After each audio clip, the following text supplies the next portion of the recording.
तो सुंदर पक्षी गीत गाता है। तो यहाँ सुंदर विशेषण है क्योंकि पक्षी की विशेषता बता रहा है। अब मैं सुंदर को आगे लिख रहा हूँ, देखो मैं लिख रहा हूँ पक्षी सुंदर गीत गाता है। अब भी ये विशेषण है, अब ये गीत की विशेषता बता रहा है। अब एक बार और लिख रहा हूँ, आगे लिख लो, पक्षी गीत सुंदर गाता है। कोई तो बेसुरा गाता है, बेसुरा, और ये सुंदर गाता है, तो गाना क्रिया ना, तो अब ये क्रिया विशेषण बन गया। बहुत ही सुंदर उदाहरण है, समझ आई कि नहीं आई?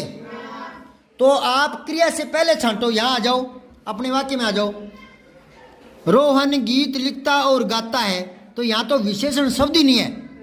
देखो विशेषण दो होते हैं, एक तो संज्ञा की विशेषता दिखाने वाले और एक क्रिया की, समझ गए? तो क्रिया की दिखाएगा वो तो हो गया क्रिया विशेषण है, और जो संज्ञा सर्वनाम की दिखाता है उसको सीधा ही विशेषण बोलते हैं। तो यहाँ विशेषण शब्द ही नहीं है, ठीक है।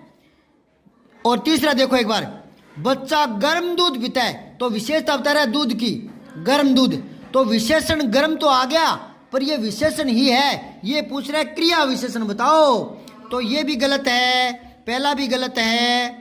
अब चौथा लास्ट देखो, चित्रा एक लंबा निबंध लिख रही है, तो लंबा निबंध लिख रही है, तो निबंध की विशेषता बता रहा है लंबा यानी बड़ा, तो ये तो विशेषण है, विशेषण आया तो है पर आपको तो क्रिया विशेषण देखना है। तो ये देखो रोता है, कैसे रोता है, सुबह सुबह कर, तो रोने की विशेषता बता दी ना, तो ये क्रिया विशेषण हो गया।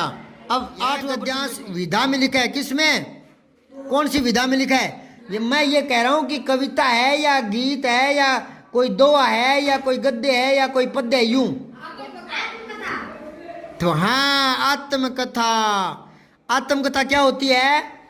जो अपना खुद की कहानी खुद ही कहे। वाह बेटे, अब सुनो ध्यान से, अगर महात्मा गांधी के बचपन से लेकर लास्ट तक की सारी बातें मैंने पढ़ ली, ज्ञान ले लिया, फिर मैं उनको लिखूंगा, है ना, तो वो उनकी जीवनी होगी।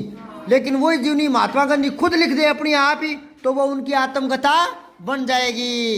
ये होते हैं जीवनी और आत्मकथा में अंतर, ठीक है। ये बड़ी क्लासों की बातें हैं।